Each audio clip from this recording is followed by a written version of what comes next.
Hola amigos de Quienique.com, continuamos trayendo a todos los candidatos al Senado de la República y la Cámara de Representantes. El día de hoy estamos con Rodrigo Lara, él es candidato al Senado de la República por el partido Cambio Radical.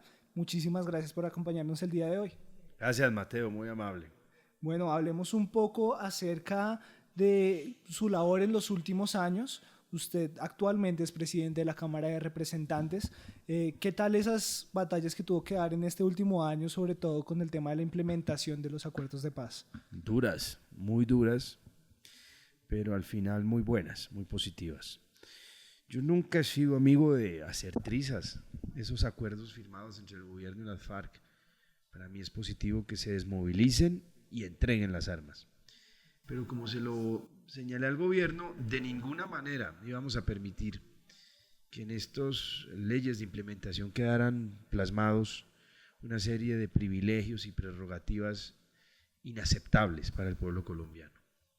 No se podía consignar en estas leyes de implementación alcahueterías para las FARC y me correspondió como presidente de la Cámara equilibrar la implementación de estos acuerdos. Primero, fui yo quien le garantizó a la fuerza pública un régimen que no los equiparara pues, con los terroristas. Logramos introducir el derecho operacional y pulir el régimen de responsabilidad de mando, de tal forma que hoy las fuerzas públicas, los militares de Colombia que ganaron esta guerra, están tranquilos y muy reconocidos con la labor que desempeñamos. En segundo lugar, en cuanto a la JEP, pues me correspondió ponerla en cintura como presidente de la Cámara. Le dijimos a los señores de las FARC que si bien el pueblo colombiano había sido generoso con ellos al otorgarles un régimen especial para que se desmovilicen y se desarmen, no íbamos a tolerar que ellos pudieran obtener una amnistía para los bienes producto del crimen y de la extorsión y del narcotráfico. Sería además un pésimo ejemplo. Los colombianos madrugan a trabajar, pagan impuestos y estos señores 20 años metiendo delitos y ahora pretenden quedarse con ese dinero. Entonces les dijimos con mucha claridad que la obtención de este régimen especial para desmovilización y desarme quedaría condicionado a la entrega total de los bienes y señalamientos testaferros. Les cerramos las listas de integrantes y les advertimos con mucha claridad que la reincidencia sería castigada con las penas más severas. También me correspondió revisar y en este caso ya hundir, porque no había forma de enmendar la famosa reforma política o electoral, que era una reforma peligrosísima, que buscaba solo dos cosas. Había mucha arandela, pero solo buscaba dos cosas. Otorgarle a las FARC 10 partidos políticos más aproximadamente y permitir la coalición de partidos, de todos estos partidos, para las elecciones de Congreso. Entonces pensaban armar un gran frente común de todas las izquierdas, unirlos para enfrentar esta contienda y créame que de haber yo permitido que se aprobara esta norma, contaríamos hoy con un gran frente común de todos los movimientos de izquierda que anhelan la realización del socialismo en Colombia y que a la final nos terminarían llevando hacia el bloque o hacia el campo de países amigos de Venezuela. Eso fue más o menos lo que sucedió en la legislatura pasada, pero la legislatura que viene también enfrenta varios retos. Sí. No solo la presencia de las FARC, sino también la baja aceptación por parte de los colombianos del Congreso por casos de corrupción que se han visto, senadores destituidos, y en eso el Partido Cambio Radical va a tener como una participación muy importante porque seguramente y se perfila como una de las fuerzas más importantes en el Congreso. ¿Qué hará el partido? Vamos a ser la primera fuerza, Mateo. ¿Están convencidos de eso? Estoy convencido de eso. Y entonces ustedes como la principal fuerza en el Congreso, ¿qué piensan hacer precisamente para levantar esa imagen de esta corporación? Mire, el Congreso de la República es como un conjunto residencial. Hay buenos vecinos y malos vecinos. Lo que uno no puede hacer es abandonar el barco, entregarle la administración del conjunto residencial a los malos vecinos, a los que se terminan tirando la calidad de vida. Esto es una lucha, una batalla de todos los días. Yo le voy a contar qué he hecho como presidente de Cámara. El Congreso, con su mala imagen, pienso yo que pues, ha alienado a muchos colombianos de la participación democrática. Pero yo quiero que también se sepa que como presidente de la Cámara, logramos, por ejemplo, pasar los niveles de transparencia certificados por transparencia del 35% al 87% bajo mi presidencia de la Cámara. Es decir, hoy publicamos toda la información concerniente a contratación pública y documentación pública. Y bajo mi presidencia la Cámara se convirtió en la primera entidad del Estado en adoptar voluntariamente los pliegos tipo. El pliego tipo, que es un pliego estándar definido por Colombia Compreficiente, que hace imposible que se pueda direccionar para favorecer a determinado contratista. Somos la primera entidad. Entonces, yo creo que la imagen del Congreso se limpia con este tipo de acciones, que lleguen personas que de verdad están comprometidas con el interés superior del país, con la lucha contra la corrupción, y que puedan mostrar con acciones de esta naturaleza que las cosas sí pueden cambiar. Sigamos hablando precisamente de ese papel de cambio radical en el Congreso. ¿Cómo sería su papel en una eventual oposición si el presidente resulta ser de izquierda? Respetuosa. Yo soy muy respetuoso de las ideas y de las personas que las profesan. Yo soy un demócrata integral, combato las ideas, señalo los problemas que eso le podría acarrear al país en caso de que se implementen, pero democrática, sería democrática, respetuosa y en el marco de las ideas y de los argumentos. ¿Aproximadamente cuántos curules esperan ustedes obtener este domingo? No me gusta casarme con números, pero va a ser muy importante. Va a ser el partido con más curules, pienso yo. Y eventualmente, ¿con qué otros partidos ustedes podrían hacer algún tipo de alianza o de coalición dentro del Congreso de la República para poder... Eso dependerá naturalmente de las elecciones presidenciales en mayo. ¿Y cómo ve ahorita al candidato Vargas Lleras? Muy bien, supremamente bien. Vargas Lleras, miren, Colombia está enfrentando una transición delicada, Mateo. El país, así quedará certificado ahora en marzo, tiene cerca de 220.000 hectáreas de coca.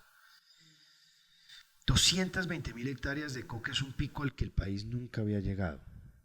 El momento más álgido de los últimos años de violencia en el país fue a finales de los 90, cuando las FARC llegaron a su apogeo militar. Esa estructura en el país no había más de 175.000 hectáreas aproximadamente. Nunca, ni en el momento más difícil de la violencia en Colombia de los 90 se había llegado a una superficie de 220.000 hectáreas.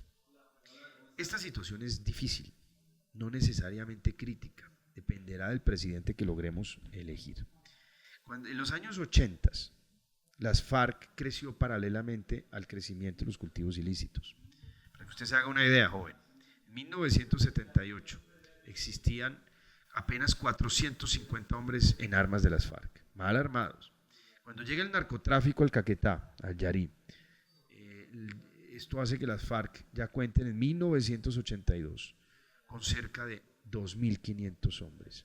Ese fue el momento de la séptima conferencia de las FARC, cuando deciden regar de frentes el país, llenar de frentes el país.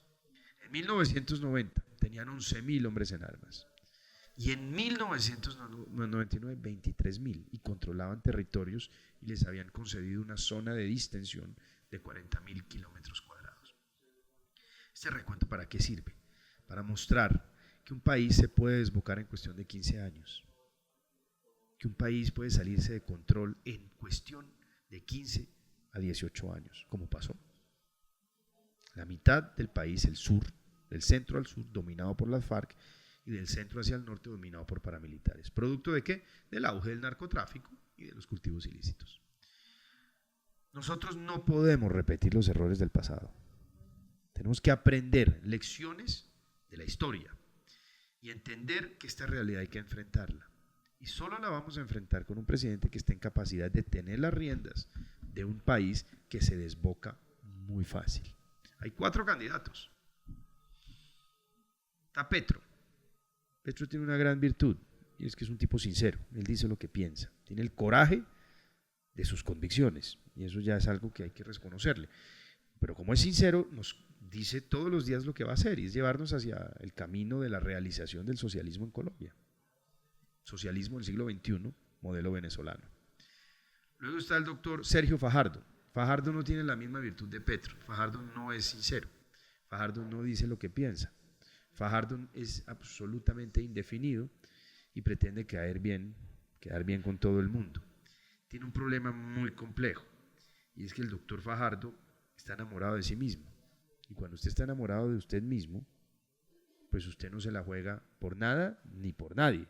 Usted, para ser político, usted tiene que querer a alguien distinto a usted mismo, al pueblo colombiano, una serie de ideas, de conceptos en los que usted cree, y jugársela por esas ideas, dar de usted por esas ideas, enfrentar el peligro por esas ideas o por esa gente que usted representa. Esa es la esencia de la política, es dar por una idea, por un concepto de país y por su gente. Entonces es un tipo que nunca va a enfrentar el peligro, a menos que sea directo y personal. Entonces él va a pactar con el crimen, va a pactar para no tener líos, y eso nos va a llevar camino al abismo. Está el candidato del doctor Uribe Vélez, que es el doctor Duque, que es una buena persona, que es amigo mío, pero tiene un hándicap, no es un problema, es un hándicap, y es que nunca ha administrado nada. Y usted, la verdad es que a los políticos solo les conoce la madera cuando los pone frente, llamémoslo así, frente a la candela, frente al toro.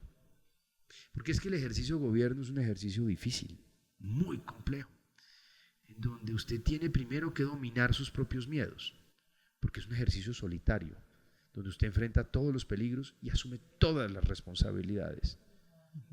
Y asume un desgaste personal muy grande, porque hay gran hostilidad con unos sectores que no están contentos con sus decisiones. Y ahí es donde usted pone a prueba todos los resortes humanos, todos los resortes del hombre. Ahí no sabe qué madera tiene.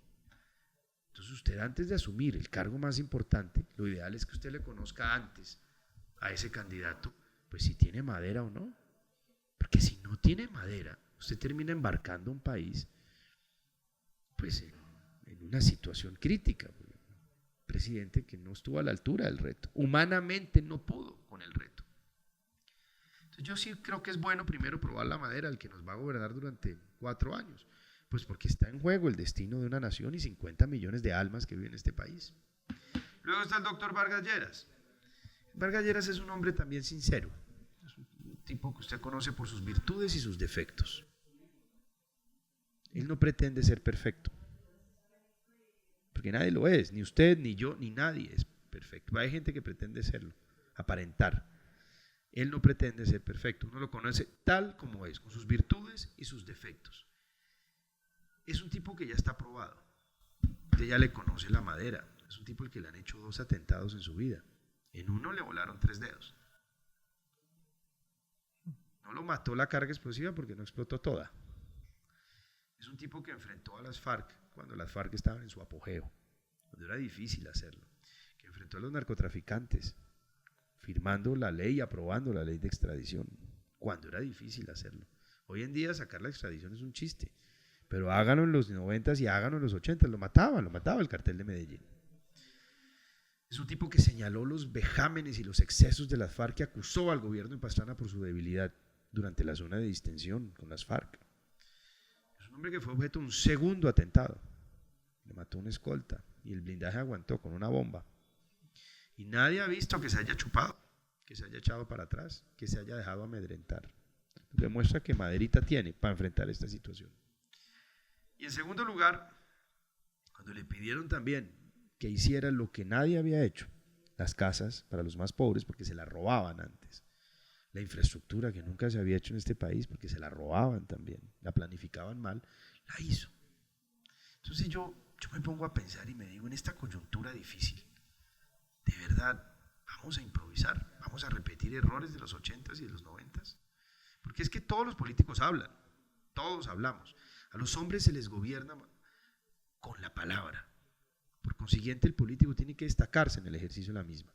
Pero usted al político solo le conoce esa madera y esa capacidad y ese temple para tener las riendas de un caballo que se desboca tan fácil como este, cuando usted lo pone frente a responsabilidades. Es como el oro. Usted eso solo sabe que tiene oro cuando lo pone en la candela. Si se derrite muy fácil es cobre. Pero el doctor Vargas Lleras, precisamente con toda la experiencia que tiene y a pesar de todo eso, en las encuestas ha venido bajando. ¿A qué se debe? ¿Cuáles? ¿En cuáles? En las últimas, las de la última. ¿Usted sabe quién está detrás de esas cifras encuestas? En cifras y conceptos ya Hay no cifras aparecían. ¿Sabe quién es cifras y conceptos? ¿De qué partido es afín? ¿A qué partido? A Rafael Pardo, es Partido Liberal. Y estamos compitiendo con el Partido Liberal para las elecciones del domingo. Si usted no le cree nada a las Porque encuestas. es que no están reguladas. Es que en cualquier país serio del mundo, una encuesta antes de salir tiene que presentarse ante una autoridad para que revise si las muestras son objetivamente tomadas, si fueron objetivamente seleccionadas y si el método utilizado también es acorde a la reglamentación. Aquí nadie las vigila y todas están casadas políticamente. Yo le pongo la del profesor Guarumo, esa que dispara, a Duque lo dispara la del profesor Guarumo del 5% al 25% en un mes. ¿Usted de verdad cree que eso es lógico? Pero usted es un hombre inteligente. ¿De 5% al 25% en un mes? Difícil. Ah, bueno. Las reglas de la experiencia nos indican algo distinto. Eso hizo el profesor Guarumo con la encuesta del profesor Guarumo. Así se llama. Y le hago otra pregunta. Es una encuesta que tomó 7,000 muestras. ¿Usted sabe cuánto cuesta una encuesta de esas? Entre 280 y 300 millones de pesos. No la pagó El Tiempo. No la pagó la W. ¿Quién la pagó? ¿El profesor Guarumo de su bolsillo? Por simple sentido patriótico y altruista que quiso darle una encuesta a los colombianos para que tomen la mejor decisión posible. ¿Quién la pagó? El que gana. Sí. Esta es una encuestadora muy cercana al Centro Democrático y muy cercana a la Universidad Sergio Arboleda, que tiene el candidato presidencial, que es paradójicamente el ganador. Y a la misma. Ahí, mire, aquí se cuecen muchas cosas detrás de estas encuestas. Entonces, tómelas con un cierto pronóstico reservado. Pero aún no así se le olvide la que población los mueve. Obvio, es un delito de manipulación. Por eso la semana entrante yo voy a presentar un delito electoral que se llama de manipulación electoral a través de encuestas, por encuestadoras. La semana entrante cuando reinicie el Congreso. Ya cuando terminemos la campaña. Bueno, y volvamos entonces al tema del Congreso y una de sus banderas, que es el tema del ICETEX. Estamos hablando de cosas interesantes que le interesan a la gente. Yo he sido el abanderado de grandes causas sociales. Yo creo que, perdóname que aquí la falta de modestia tal vez, pero prefiero no caer en falsas modestias, pero la agenda legislativa de mayor impacto social ha sido la mía. En materia de educación, las normas que alivian la situación de los deudores de créditos educativos con el ICETEX han sido mías. Yo he sido el abanderado de la situación de los deudores de créditos con el ICETEX. Un muchacho que sale egresado de una universidad se gana en promedio 1.500.000 cuando le va bien, por contrato de prestación de servicios. Descuéntele a ese muchacho 300.000 pesos de seguridad social. Ya va en 1.200.000. Y el promedio del crédito, si usted sale de una universidad que paga 6 o 7 millones mensuales, y eso que están disparados las matrículas, y entre 6 o 7 millones son 500.000 a 600.000 pesos. Descuéntele a 1.200.000, 500.000 pesos, ¿cuánto se gana ese muchacho? 700, menos de un mínimo. Menos de un mínimo, y es un profesional. Yo digo que este sistema diseñado de créditos educativos, diseñado por el ICETEX, es el nuevo UPAC. Es el UPAC del hoy, del presente. Y está creando una verdadera bomba social. Entonces, ¿qué pasa? Ese muchacho se gana 700.000 pesos. Ese muchacho claro, no puede... Si logra conseguir trabajo, además. Bueno, si consigue trabajo. Si no consigue trabajo, le caen los chepitos del ICETEX, que son los cobradores, que emplean los peores métodos humanos posibles. Llaman al codeudor, a la familia, embargan a la familia, embargan al codeudor, embargan al muchacho si llega a tener cualquier activo. Y para sacarlo de data crédito y desembargarlo, le piden que pague el 10% de la cuota en mora. Se enriquecen con la tragedia de este muchacho. Pues mi primera ley, de la República fue eliminar a estos cobradores.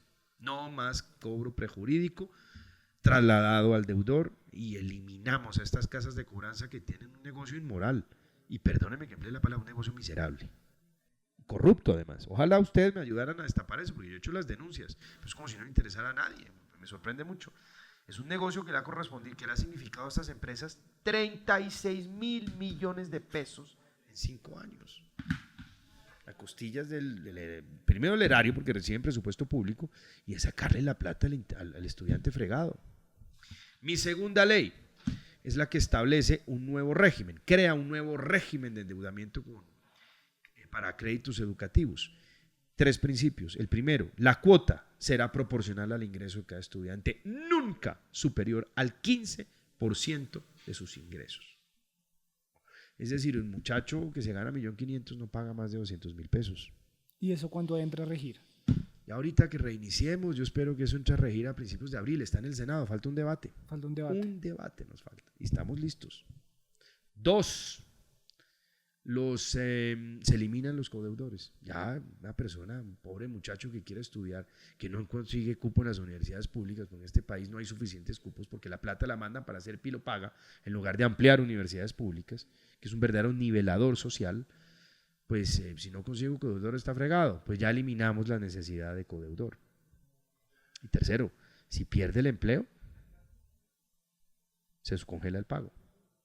Y cuarto, los representantes de ustedes, de los jóvenes, irán a la Junta Directiva del ICETEX para que se hagan sentir. Mi tercera ley, que es la que pienso radicar el 20 de julio, es la que reliquida los actuales créditos y los alivia. Porque es que ustedes están pagando intereses sobre intereses. Entonces, le prestan 50 o le prestan 40. Cuando sale de la universidad debe 60, 65, partiendo de que le prestaron 40. Y esos intereses se suman al capital. Y cuando usted empieza a pagar, paga intereses sobre esos intereses sumados al capital. Eso se llama intereses sobre intereses. Eso se llama anatocismo. Es una práctica que ni siquiera existe en las tarjetas de crédito. Y ese es el sistema que les está ofreciendo el Estado colombiano a su juventud. O sea, la cuestión no es solo cobrar un interés, el interés corriente, el interés normal. Y punto. Usted no tiene por qué. Es decir, si va a pagar intereses, no pague intereses sobre los intereses ya causados. ¿Y qué opina usted de aquellos que proponen quitar completamente el interés, que solo paguen el capital? Es que a mí no me gusta los sistemas de endeudamiento para estudiar, a mí no me gustan. A mí no me gusta que se subsidie la demanda. A mí me gusta es que la universidad, el país, ofrezca educación pública, universal y de calidad, gratuita. Gratuita para el joven, porque aquí hay gente que paga impuestos, pero para el joven que va a estudiar gratuita y que salga sin deuda. Es que uno no puede arrancar la vida con una deuda de semejante tenor, que en muchos casos representa casi el 50% de lo que gana un joven. Entonces, ¿sabes lo que eso produce en una persona? Lo frustra. Un muchacho sale de la universidad con ganas de desplegar sus alas y de tomarse el mundo, lleno de energía y lleno de fuerza, pero se da cuenta que no puede volar porque tiene un lastre. ¿Qué es esa deuda? ¿Qué hipoteca, qué casa puede comprar si quiere constituir familia? ¿Qué vehículo puede comprar si tiene una deuda que no lo deja endeudarse con otra cosa? Y a duras penas gana un mínimo por el efecto de esa deuda. Y eso es lo que yo quiero cambiar, y he sido el vocero y el abanderado de todas estas personas, y lo he hecho. Usted no sabe la satisfacción moral que me significa a mí poder ir cambiando estas realidades. Es lo que le da sentido a la lucha política. Y en el Congreso hacer ese tipo de luchas es muy complicado, o sea, hay mucha resistencia. Claro, por ejemplo, con este negocio de los chepitos del ICETEX, pues unos bandidos, es un negocio corrupto, que se otorgó con corrupción, porque es que cuando se ganan 36.000 millones de pesos, 2 empresas, disque de abogados, que lo único que hacen es poner un call center con personas que contratan a través de cooperativas a las que les pagan el mínimo, para que en su vida maltratada transmitan ese maltrato también a la persona pues a la que llaman. Pues son tipos que están millonarios. ¿Usted cree que quieren soltar esa teta? No la quieren soltar. E hicieron hasta lo imposible. El primer proyecto que eliminaba el cobro prejurídico me lo hundieron con marrullas después de haber aprobado los 4 debates. Porque para la conciliación, para esa fecha nació mi hija. Entonces, me fui a atender el parto de mi mujer. Y cuando volví me la habían hundido. movieron plata, después no lo puedo probar, pero usted me pregunta. Pero en última se terminó aprobando, ¿o no? Esa no, me tocó volver a empezar. Pero ya lo saqué en 4 debates. Saqué Y muy ya rápido. volvió a salir. Ya, Bueno. ya me falta ya es que lo sancione el presidente. Y el tema también de ser pilo paga, hay que eliminarlo, hay que acabarlo, Pues mire, yo replantearlo. no le voy a meter un peso. Yo creo que hay que marchitarlo. Es que, a ver, eso cuesta 800.000 millones de pesos. Es muy bueno para el joven que lo recibe, pero no tiene sentido que yo destine 800.000 millones de pesos para enriquecer a las universidades privadas, cuando tengo en déficit a las universidades públicas. Es que yo con los muchachos que educo, Serpi lo paga, con estos 800.000 millones de pesos yo podría triplicar o multiplicar por 5, quintuplicar el número de estudiantes en universidades públicas. Eso es un despropósito. Además está probado que el Serpi lo paga ha disparado el precio de las matrículas de las universidades privadas, lo mismo que estos créditos de ICETEX. Como hay disponibilidad, porque los bancos terminan canalizando estos excedentes a través de unos préstamos garantizados por el Estado, pues ¿qué hacen las universidades privadas? Disparan el precio de las matrículas, es un círculo vicioso. Son matrículas impagables para el promedio de ingresos de un colombiano, son estratosféricas. A mí no me gusta este sistema. Mire, la misma OCDE, que es para los marxistas, para la izquierda, la cuna del neoliberalismo, ha dicho que este es un sistema que poco o nada influye realmente en la masificación de la educación. Esto favorece a unos cuantos privilegiados, pero es que yo creo que todos los estudiantes tienen potencial de ser pilos. De pronto algunos no tuvieron las mejores oportunidades durante su época escolar o no se adaptaron a un sistema que para mí también es muy cuestionable, que es el del ICFES, que no creo que mida mucho la inteligencia ni la capacidad del joven. Bueno, doctor Lara. ¿O usted es amigo del Serpi lo paga? No. Y muy poca gente lo es, pero en últimas es lo que defiende el gobierno actual, ¿no? Y defiende, y las universidades privadas que están felices, llenas de plata, con plata de los impuestos de los colombianos, que deberían ir destinados a la universidad pública, que es universal, que logra de verdad coberturas, y no a estas universidades tan elitistas. Bueno, doctor Lara, lastimosamente se nos terminó el tiempo, pero igual. Qué triste. No hablamos de mis leyes de salud ni de donación de órganos. En todo caso, yo sí tengo que recordar mi número, Cambio Radical y el número 1. Yo le digo una cosa, así como puse en cintura a las FARC, como derroté al gobierno, que eso es muestra de independencia. Los colombianos son muy escépticos respecto al Congreso, pero el Congreso cumple una función muy bonita, que es ser la voz de los que no tienen voz, que es darle voz a millones de personas invisibilizadas que cargan problemas todos los días y que pareciera no importarle a nadie, como el caso de los deudores de créditos educativos. Es en el Congreso de la República donde se dan esos debates, no en los ministerios. Por eso es importante elegir bien. Y yo le digo una cosa, así como puse en cintura al gobierno, como lo derroté, porque yo soy independiente, yo no recibo mermeladas, yo no vendo mi conciencia. A mí mi conciencia me la llena de resolver problemas como el ICETEX, como la ley de donación de órganos, como la ley de indignidad sucesoral que yo también presenté. Así como lo derroté a las FARC, derroté al gobierno y puse en cintura estos acuerdos sin hacer los trizas, voy también a seguir trabajando por los deudores de créditos educativos con el ICETEX, por los usuarios del sistema de salud. Es que a usted tal vez no lo afecte, pero vaya y pregunte en voz a cuánto se demora una señora obteniendo una cita para su hijo de 1 año.